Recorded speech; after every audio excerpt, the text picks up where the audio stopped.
প্রিয় দর্শক, প্রীতি নিন, শুভেচ্ছা নিন। আমাদের মুখোমুখি অনুষ্ঠানে আপনাদের স্বাগত জানাচ্ছি। বন্ধুরা প্রীতি, সালাম এবং শুভেচ্ছা নেবেন। সবকিছু ঠিক থাকলে এবছরের 12ই ফেব্রুয়ারি পৃথিবীর অন্যতম শ্রেষ্ঠ নির্বাচন অনুষ্ঠিত হবার কথা। এমনই শ্রেষ্ঠ একটা নির্বাচন যে আজকে জানুয়ারি মাসের 2 তারিখ যখন মনোনয়নপত্র সাবমিশন হয়ে গেছে, তখনও কিন্তু আমরা নিশ্চিত করে বলতে পারছি না যে 12ই ফেব্রুয়ারি নির্বাচন হবে কি না। বিশেষ করে এই যে বেগম খালেদা জিয়ার জানা যায় যে ভারতের বিদেশ মন্ত্রী এলেন, ডক্টর জয়শঙ্কর। তিনি কথা বলেছেন দুজন উপদেষ্টা, ডক্টর খলিল এবং ডক্টর আসিফ নজরুল। তারেক রহমানের সাথে কথা বলেছেন, তারেক রহমানকে মোদিজির শোক বার্তা হস্তান্তর করেছেন এবং জামাতের আমির ডক্টর শফিকের সাথেও কথা বলেছেন এবং চারজনকেই তিনি একটি বার্তা দিয়েছেন যে বাংলাদেশে একটি ইনক্লুসিভ নির্বাচন হোক, এটা তারা চায়। এবং তারপরেই আমরা দেখলাম যে গতকাল জামাতের আমির ডক্টর শফিক তারেক রহমানের সাথে মিটিং করেছে। আবার ডাকসুর যে ছাত্র শিবিরের নেতারা, তারাও আবার তারেক রহমানের সাথে মিটিং করেছে। অর্থাৎ বিএনপি এবং জামাতে ইসলামের ইন্টারাকশনটা কিন্তু হঠাৎ করে বেড়ে গেছে। আপনারা নিশ্চয়ই খেয়াল রেখেছেন যে কদিন আগে বিএনপি জামাত মুখোমুখি ছিল এবং বিএনপির এখন ভার্চুয়াল যুগ, তো কেউ কিছু বললে ওটা থেকে যায়। বিএনপির নেতারা যেভাবে জামাতকে আক্রমণ করেছে, আবার জামাতের নেতারা বিশেষ করে ছাত্ররা যেভাবে বিএনপিকে স্পেশালি তারেক রহমানকে অ্যাটাক করেছে, এগুলো আমরা কিন্তু ভুলে যাইনি।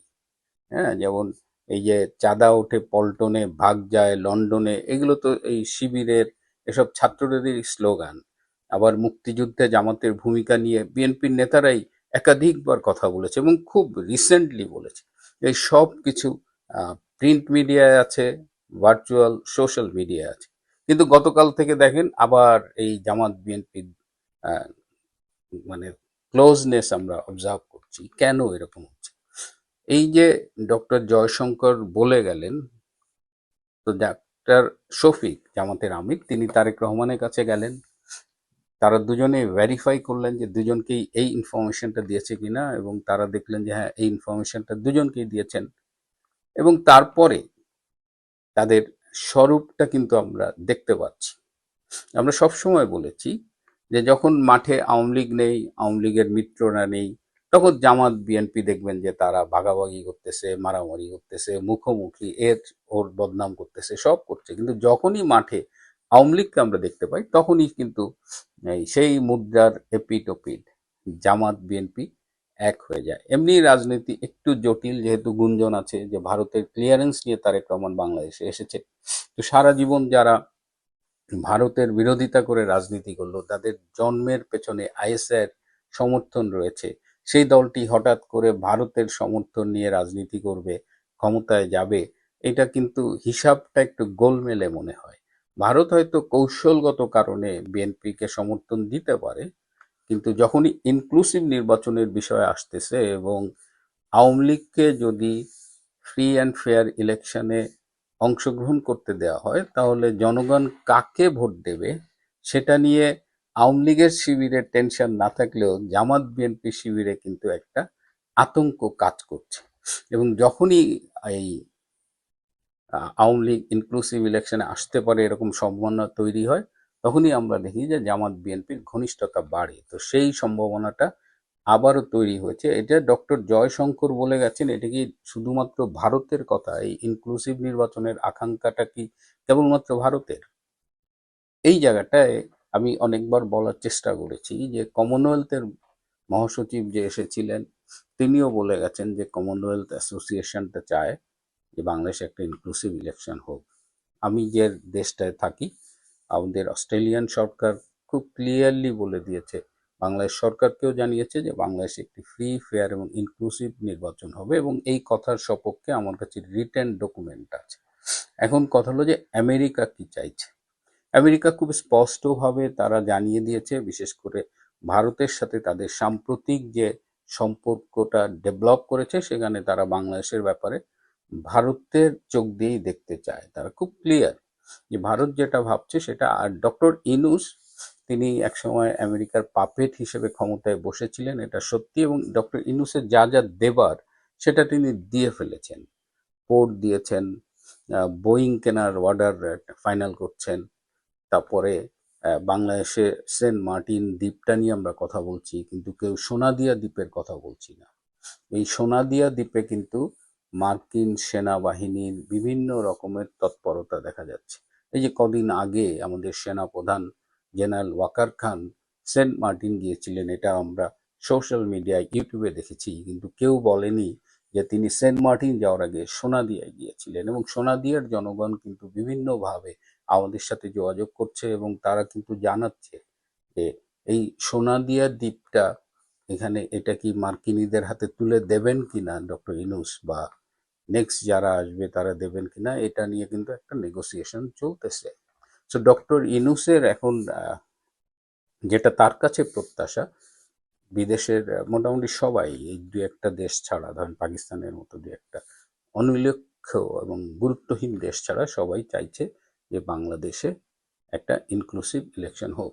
এবং আমি আমার ব্যক্তিগত একটা সূত্রের মাধ্যমে আমেরিকার একজন কূটনীতিকের সাথে যোগাযোগ করলাম, যিনি বাংলাদেশের সম্পর্কে একদম রেগুলার আপডেট তার কাছে থাকে। তিনি আমাকে আজকে সকালবেলা একদম, মানে আজকের প্রথম ফোনটা এসেছে, তো তাকে আমি জানতে চেয়েছিলাম যে একটু খোঁজ নেন তো যে বাংলাদেশে আসলে আমেরিকার অবস্থানটা কি। তো তিনি আজকে আমাকে ফোন করে জানিয়েছেন যে আমেরিকাও চায় ভারতের মতোই, তিনি এভাবে বলেছেন যে ভারত যেহেতু ইনক্লুসিভ ইলেকশনের কথা বলেছে, ভারত কিন্তু এটা আমেরিকার সাথে আলোচনা করেই তারা এই স্ট্যান্ডটা বাংলাদেশে জানিয়েছে। সুতরাং আমরা যদি মনে করি যে এটা ভারতের স্ট্যান্ড, যেমন আমাদের পররাষ্ট্র উপদেষ্টা একসময় বলেছিলেন যে আমাদের দেশে নির্বাচন কেমন হবে এটা নিয়ে ভারতের মাথা ব্যথা কেন, ভারত কেন বলবে, who is India to guide আস। কিন্তু বিষয়টা ইটস নট অনলি ইন্ডিয়া, তারা আমেরিকার সাথে আলোচনা করেই এই বাংলাদেশে একটা ইনক্লুসিভ ইলেকশনের প্রত্যাশা করে। তো সেই জায়গায় আমেরিকারও অবস্থান যে বাংলাদেশে একটা ইনক্লুসিভ ইলেকশন হোক। ইনক্লুসিভ ইলেকশন না হলে যেটা হবে যে এই নির্বাচনটা বিতর্কিত হবে এবং বাংলাদেশে সেক্ষেত্রে গণতন্ত্র, স্থিতিশীলতা, এই বিষয়গুলো এবং সুদূর পরাহত হয়ে যেতে পারে। তো আমি জিজ্ঞেস করেছিলাম যে ডক্টর ইউনূস কি এই ইনক্লুসিভ ইলেকশন দেবে, বলে যে হি হ্যাজ নো চয়েস, তাকে বলা হবে। এবং এই সবাই ধারণা করছে যে আমেরিকার যে নতুন রাষ্ট্রদূত আসবেন, তিনি আসবেন সম্ভবত 11ই জানুয়ারি, এবং তিনি এলে বাংলাদেশের নির্বাচন নিয়ে একটা নতুন করে চিন্তা ভাবনা হবে এবং তিনি সম্ভবত সব পার্টির প্রতিনিধির সাথে বসবেন। আর ক্রেসিয়ান জ্যাকবসন, যিনি ইনুসের অভিভাবক ছিলেন, যিনি ইনুসকে সুরক্ষা দিতেন, তিনি বাংলাদেশ থেকে বিদায় নিয়েছেন, ইনুসের কাছ থেকেও বিদায় নিয়েছেন। সো এই মুহূর্তে ইনুস বাংলাদেশে অনেকটা অভিভাবকহীন হয়ে গেছে। তো ডক্টর ইনুস যদি নির্বাচন, ইনক্লুসিভ নির্বাচনে রাজি না হয়, তাহলে তিনি বলেছেন যে probably he has no choice, but তারপরেও তিনি আমাকে বলেছেন আই ডোন্ট নো। কিন্তু তিনি তার অভিজ্ঞতা থেকে বলেছেন যে সেরকম পরিস্থিতিতে এমনও হতে পারে যে ডক্টর ইউনূসকে এই প্রয়োজনে তার এই প্রধান উপদেষ্টা পদ থেকে সরিয়ে দিয়ে অন্য কাউকে সরকার প্রধান করা হতে পারে। তো এই জায়গাটায় this is the latest development. আমার মনে হলো যে আমরা যারা বিভিন্নভাবে মাঝে মধ্যে হতাশায় ভুগি, আমাদের এখনো আসার জায়গা আছে। আর যদি ডক্টর ইউনূস গায়ের জোরে, যেটা তিনি বারবার বলেন যে আওয়ামী লীগ ইলেকশনে এলে তার টেকনিক্যাল প্রবলেম আছে, তিনি যে স্পষ্ট ভীত, এটা এটা বুঝতে আমাদের রকেট বিজ্ঞানী হতে হয় না। এবং সেক্ষেত্রে যদি আওয়ামী লীগকে বাদ দিয়ে একটি নির্বাচন করা হয় এবং জামাত, সেই ক্ষেত্রে জামাত কিন্তু চারিদিকে খেলতেছে। হ্যাঁ, জামাতের সাথে এই যে একটা নিউজ নিয়ে রয়টারের সাক্ষাৎকারে একটা নিউজ যে দুজন ভারতীয় কূটনীতিবিদ তার সাথে বাসায় গিয়ে মিটিং করেছিল, এটা নিয়ে আপনারা অনেক কথাবার্তা বলছেন, ডক্টর শফিক এটাকে অস্বীকার করছেন।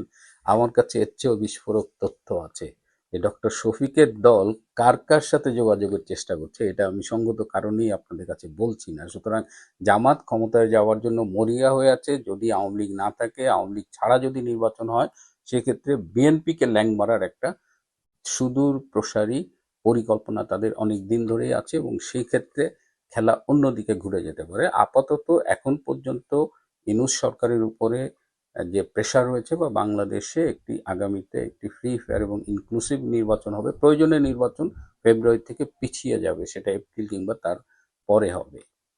বাংলাদেশে নির্বাচনী তফসিল ঘোষণা হয়ে গিয়েছে, প্রায় 17 থেকে 18 দিন হয়ে গিয়েছে, কিন্তু আমরা এখনো কোথাও ভালোভাবে নির্বাচনী প্রচার প্রচারণা দেখছি না। শুধু দেখছি আওয়ামী লীগের কর্মীদেরকে দমন নিপীড়ন এবং নিরীহ আওয়ামী লীগের কর্মীদেরকে ধরে জেলে ভরে দিতে। তাছাড়া বাংলাদেশে কোনো কিছুই হচ্ছে না। আর এইদিকে এ সরকারের মেয়াদ আছে আর অল্প কিছুদিন, নির্বাচন হওয়ার পর এই সরকার পালাতে হবে যারা এই সরকারের দায়িত্বে ছিল। কিন্তু এই সরকার এখন ভুলভাল সিদ্ধান্ত নিচ্ছে। এই 1 জানুয়ারি এনইআই এর পদ্ধতি তারা চালু করে দিয়েছে। বাংলাদেশে হাজারো তরুণের মোবাইলে এখন নেটওয়ার্ক পাচ্ছে না এবং মোবাইল ব্যবসায়ীদের সাথে বিটিআরসি ভবনের কর্মকর্তাদের সংঘাত তৈরি হয়েছে এবং গতকালকে আমরা দেখতে পেয়েছি বিটিআরসি ভবন ভাঙচুর হয়েছে।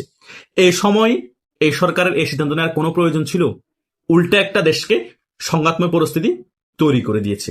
এবং শুধু তাই নয়, ইনকলাব মঞ্চের থেকেও ঘোষণা আসছে হাদি হত্যার বিচার না হলে তারা সশস্ত্র আন্দোলন করতে বাধ্য হবে, তারা হাতে অস্ত্র তুলে নিতে বাধ্য হবে। এই অবস্থায় বাংলাদেশে কি আদৌ নির্বাচন সম্ভব? তবুও জামাত ইসলামী এবং বিএনপির লোকেরা টকশোতে গিয়ে বলে এই নির্বাচন কেউ ঠেকাতে পারবে না। আরে ভাই, নির্বাচন হলেই না ঠেকাবে। আপনারা গতকালকে নিজেরা বৈঠক বসে আসন ভাগাভাগি করে ফেলছেন। আবার জামাত ইসলামীর যিনি আছেন ডাক্তার শফিকুর রহমান, তিনি বলছে নির্বাচনের আগে আমরা আবার আরেকটি বৈঠক বসবো। কিসের বৈঠক? নির্বাচনের আগে আপনারা সম্পূর্ণরূপে আসনটাকে ভাগাভাগি করে নিয়ে ফেলবেন, আবার নির্বাচনের পরে বলতেছেন জাতীয় সরকার গঠন করবেন। আরে ভাই, আপনারা নিজেরাই তো সকলে একই দলের একই জোটের, আপনার সরকারি দল বিরোধী দল কি? নির্বাচন হওয়ার কি প্রয়োজন? আপনারা এভাবে করে দেশটা চালান না। কথা বুঝেন নাই? দেশের মধ্যে গণতন্ত্র কথা বলে বলে গণতন্ত্র ধ্বংসই করে দিয়েছেন, তাই নয় কি? এই অবস্থায় সে কারণে একটি সেনা অভ্যুত্থান প্রয়োজন বা জরুরি অবস্থা প্রয়োজন। তা না হলে দেশ আরো ধ্বংসের দিকে চলে যাবে। একে তো নির্বাচনের দিন লাশের বন্যা বয়ে যাবে, দ্বিতীয়ত এখন দেশের মধ্যে যে গোলযোগ পরিস্থিতি তৈরি হয়ে গিয়েছে, ত্রিমুখী সংঘর্ষ, এটাতে আরো বেশি জনগণের দুর্ভোগ সৃষ্টি হবে। সেই কারণে ইন্ডিয়া এখন কূটনৈতিকভাবে জামাতের সাথেও বিতর্কতভাবে বৈঠক বসেছে, যেটা আপনারা ডক্টর শফিকুর রহমানের বক্তব্যের মাধ্যমে শুনতে পেয়েছেন, যে তিনি রয়টার্সকে যে বক্তব্য দিয়েছে, গোপন বৈঠক হয়েছে ভারতের কূটনীতিকের সাথে। এবং গত 1-2 দিন আগে জয়শঙ্কর যখন বাংলাদেশে এসেছে, খালেদা জিয়ার জানাজার পরে কিন্তু যে বৈঠকটা হয়েছে তারেক জিয়ার সাথেও গুরুত্বপূর্ণ বৈঠক হয়েছে। ভারত কিন্তু যথেষ্ট চেষ্টা করছে বাংলাদেশের রাজনীতিকে স্টেবল করতে। কেন স্টেবল করতে? কারণ বাংলাদেশ আনস্টেবল থাকলে ভারতের জন্য সমস্যা। ভারতের সীমান্তবর্তী অবস্থায় অনেক প্রবলেম তৈরি হয় এবং সার্বভৌমত্বের হুমকি মনে হয় ভারতের। সে কারণে বাংলাদেশকে স্টেবল করতে যাচ্ছে ভারত চাচ্ছে আওয়ামী লীগ নির্বাচনে অংশগ্রহণ করুক এবং সুন্দর একটি সুষ্ঠু নির্বাচন হোক এবং গণতান্ত্রিক প্রক্রিয়া ফিরে আসুক। কিন্তু বাংলাদেশের যারা গণতন্ত্রের কথা বলে, বিএনপি বলেন, জামাত বলেন, তারা ভিতরে ভিতরে তারা চাচ্ছে একটি পাতা নির্বাচন হয়ে যায়। পাতা নির্বাচনের ফলে যেই সরকারে আসুক না কেন, মিলেমিশে সরকারি দল আর বিরোধী দল মানে তারাই মিলে ভাই ভাই ভোট দিয়ে তারাই মিলে দেশ পরিচালনা করবে। এভাবে করে একটা দেশ চলতে পারে না। তাই যত তাড়াতাড়ি সম্ভব সেনাবাহিনী ক্ষমতা নিয়ে নেওয়া, আর যদি ওয়াকারুজ্জামান ক্ষমতা নিতে না চায়, একটি অভ্যুত্থান ঘটানো, অভ্যুত্থান করে দেশকে স্টেবল করে দেশের যারা অনৈতিক কার্যকলাপে যুক্ত ছিল, যারা দুর্নীতিগ্রস্ত, যারা এই 16 মাসে দেশের মধ্যে অপকর্ম চালিয়েছে, তাদের সকলকে প্যাকেট করে ফেলতে হবে। প্যাকেট করার পর দেশের মধ্যে একটি সুষ্ঠু পরিবেশ তৈরি করে এরপরে গিয়ে একটি নির্দলীয় তত্ত্বাবধায়ক সরকার গঠন করে একটি সুষ্ঠু নির্বাচন উপহার দিতে হবে। তা না হলে বাংলাদেশে শান্তি শৃঙ্খলা ফিরে আসবে না। এরা ভাই ভাই নির্বাচন করে দেশটাকে আরো খারাপের দিকে নিয়ে যাবে। কারণ বাংলাদেশের মানুষ এর আগে এদেরকে ভালোভাবেই দেখেছে। জামাত ইসলামীকে যুদ্ধের আগেও দেখেছে, যুদ্ধের পর জামাত ইসলামী কি করতে পারে সেটা দেখেছে। তারা সরকারে না আসার পরেও বিএনপির সাথে জোট করে যখন সরকার এসেছে, তাদের 2জন মন্ত্রী ছিল, তারা কি করেছে বাংলাদেশে, তাদের কর্মীরা এবং তারা মিলে ভালো করে বাংলাদেশের জনগণ জানে। আর বিএনপিও ক্ষমতায় আসলে কি করবে সেটাও বাংলাদেশের জনগণের 16 মাসে বুঝে গিয়েছে। তাই এভাবে করে পাতানো নির্বাচনের ফলে সরকার আসলে সেটা আরো বড় রাঘব বোয়াল হয়ে যাবে, দানব হয়ে যাবে। সে কাউকে মানবে না, কারণ বিএনপি হয়তো বা 200-র উপর আসন পেয়ে যাবে। সে মনে করবে আমরা সর্বসর্বা জনগণের সকলের ম্যান্ডেট আছে, সকল জনগণ আমাদের পাশে আছে, কাউকে খাওয়ার সময় নেই। তাই ওই পরিস্থিতি তৈরি হওয়ার আগে বাংলাদেশকে যারা ভালোবাসেন, যে সকল সেনাবাহিনী আছেন, ওয়াকারুজ্জামানের সিদ্ধান্তের জন্য বসে না থেকে আপনারা আপনাদের মতো করে আগাতে হবে। বাংলাদেশে এরকম অহরহ ঘটনা ঘটেছে, কথা বুঝেন নাই? সেনা প্রধান যখন তার সঠিক সিদ্ধান্ত নিতে পারে না, এর পরবর্তী সারির যারা আছে তারা মিলে একটি সিন্ডিকেট করে অভ্যুত্থান ঘটাতে হবে, বা কু বলেন যাই বলেন না কেন, ঘটিয়ে কিন্তু বাংলাদেশকে স্টেবল করতে হবে। অটোমেটিক্যালি দেখবেন সেনাবাহিনীর প্রধান ওয়াকারুজ্জামান ঠিক হয়ে গিয়েছে, বাংলাদেশ স্টেবল হয়ে গিয়েছে, বাংলাদেশে যে সকল মহাবচ্চ সকল কিছু ঠিক হয়ে গিয়েছে। আর এই সরকার একটা উচিত শিক্ষা হওয়া প্রয়োজন আছে, কারণ এই সরকার দেশের মানুষকে ব্রেনওয়াশ করে করে এই 16-17 মাসে যে পরিমাণ দুর্নীতি করেছে এবং ভুলভাল সিদ্ধান্তের কারণে বাংলাদেশ ধ্বংসের পথে চলে গিয়েছে, সেটার জন্য এই সরকারের একটা শিক্ষা হওয়া প্রয়োজন। আর এই সকল টোকাই সমন্বয়করা যে এই 16-17 মাসে এত পরিমাণ আঙ্গুল ফুলের কলা গাছ হয়ে গিয়েছে, কিভাবে হয়েছে? অভ্যুত্থানের পরে যখন সেনাবাহিনী ক্ষমতা নেবে তখন এদেরকে ধরে নিয়ে গিয়ে তাদেরকে পাশায় ডিম ঢুকিয়ে জিজ্ঞেস করতে হবে, এই টাকা তোরা কোথা থেকে কামিয়েছিস, এই টাকার উৎস কি, তোদের বার্ষিক আয় কিভাবে মির্জা ফখরুলের থেকেও বেশি হয়, এগুলো জিজ্ঞেস করা প্রয়োজন। নাহিদ ইসলামের বার্ষিক আয় 16 লাখ, এইদিকে হাসনাত আব্দুল্লাহর বার্ষিক আয় 12 লাখ, সারিদ সালামের বার্ষিক আয় 11 লাখ। যারা সারা জীবন মিলিয়ে এত টাকা চোখে দেখা নাই, তাদের হলফনামায় তারা তাদের মোট সম্পদের পরিমাণ দেখাচ্ছে, কারো 1 কোটি, কারো 98 লাখ, কারো 70 লাখ, কারো 80 লাখ। কথা বুঝেন নাই? এটাই হচ্ছে আমাদের বাংলাদেশের বাস্তব চিত্র। সে কারণে তো আমরা আপনাদের কাছে এগুলো তুলে ধরি। কেন সেনাবাহিনী শাসনের কথা বলছি, কেন অভ্যুত্থান হোক চাচ্ছি, কেন জরুরি অবস্থা চাচ্ছি, এই সকল বিষয়ের কারণে অন্তত 2টা বছর সেনাবাহিনী অভ্যুত্থান ঘটিয়ে যদি ক্ষমতায় আসে, বা সেনা কু করে যেভাবে বলেন ক্ষমতায় আসে, বা জরুরি অবস্থা জারি হলেও যেভাবে ক্ষমতায় আসে, এই সকল দুর্নীতিগ্রস্তদেরকে প্যাকেট করে ফেলতে পারবেন। আর আপনাদের কাছে সকল কিছু ক্লিয়ার হয়ে যাবে 16-17 মাসে কারা কারা দেশকে একেবারে বিক্রি করে দিয়েছে, দেশের টাকা পাচার করেছে, দুর্নীতি, চাঁদাবাজি, টাকা লোপাট করেছে। এই কারণে সেনাবাহিনী এখন 2 বছরের জন্য ক্ষমতায় আসা প্রয়োজন। আমি এখনো আশা একেবারেই ছেড়ে দিচ্ছি না, কারণ এখনো আরো 1-1.5 মাস সময় আছে। কারণ আওয়ামী লীগকে যদি নির্বাচন অংশগ্রহণ করতে না দেওয়া হয়, তাহলে বাংলাদেশ কিন্তু বাংলাদেশ থাকবে না, বাংলাদেশ পাকিস্তানের মতো হয়ে যাবে। সেই কারণে আমি বারবার চাচ্ছি যে কোনো কিছু একটা ঘটুক। আমি তো চেষ্টা করে চাইলে ঘটাতে পারবো না, যারা ঘটানো তারা যদি না চায়, আমি জাস্ট বিশ্লেষণ করে আপনাদেরকে বলতে পারবো, আমার মনের যেটা সেটা আপনাদের কাছে শেয়ার করতে পারবো। তাছাড়া আমার কাছে আর কিছুই করার নেই, এটাই এখন রিয়েলিটি। তাই আপনারা যারা এখন আশাহত হয়ে বসে আছেন আওয়ামী লীগ নির্বাচন অংশগ্রহণ করতে পারবে না, যারা এখন আপনারা যারা চাচ্ছেন সেনাবাহিনী যে কোনোভাবে ক্ষমতা নিয়ে নেয়, আবার অনেকেই চিন্তা করছেন ওয়াকারুজ্জামান থাকলে তো ক্ষমতা নিতে পারবে না, তাদের উদ্দেশ্যে আমি এই ভিডিওটা করেছি। ওয়াকারুজ্জামান থাকলেও একটা পক্ষ কু করে ক্ষমতা নিতে পারবে যদি চাই, এটাই হচ্ছে রিয়েলিটি। তাই এটাকে হবে নাকি হবে না সেটা হচ্ছে মেইন কথা। তাছাড়া অন্য কোনো ওয়েতে এই নির্বাচনকে ঠেকানো সম্ভব হচ্ছে না। এরা ভাই ভাই নির্বাচন দিয়ে ক্ষমতা ভাগাভাগি করে তারা দেশটা আরো ধ্বংসের দিকে নিয়ে যাবে। একজন বলে জাতীয় সরকার গঠন করবে, আর একজন বলে জামাতকে স্পেস দিব না। কিন্তু কি দেখি আমরা, তারা আবার নির্বাচনের কিছুদিন আগে বৈঠক করবে, গতকালকে তারা বৈঠক করেছে। মানে সকল কিছু এক, রসুন কোয়া কোয়া ফোন এক কান। জনগণকে বোঝানো হচ্ছে তারা সরকারি দল বিরোধী দল, তারা বিরুদ্ধে লড়তেছে, নিজেরা নির্বাচনে সরকারি দল বিরোধী দল হয়, নির্বাচন লড়তেছে। জনগণকে বোঝানো হচ্ছে যে একটি নির্বাচন হচ্ছে, বাংলাদেশে নির্বাচনে আমাস চলতেছে। এভাবে করে গুমরা করে জনগণকে বেশি দিন দাবিয়ে রাখতে পারবেন না। জনগণ শেখ হাসিনাকে পতন করার জন্য কিভাবে রাজপথে নেমেছে দেখেছেন না? তার 10 গুণ স্ফুলিঙ্গের মতো ফুসে উঠবে, তখন এমন ভাবে ব্লাস্ট হবে। শেখ হাসিনা তো ভারত জীবন বাঁচিয়ে চলে যেতে পেরেছে, আপনারা সেটাও পারবেন না। এটা কিন্তু আপনাদের সামনে কিন্তু আসছে। আপনাদের ভবিষ্যৎ যদি এই কাজটা করেন, পাতা নির্বাচন দিয়ে ক্ষমতা ভাগাভাগি করে আপনারা নিজেরাই দেশ চালাতে চান, ভবিষ্যৎ কিন্তু আপনাদের জন্য খুবই অন্ধকার। আশা করছি আপনারা সকল বিষয় বুঝতে পেরেছেন। আপনাদের যদি কোনো মতামত থাকে কমেন্ট করে জানান।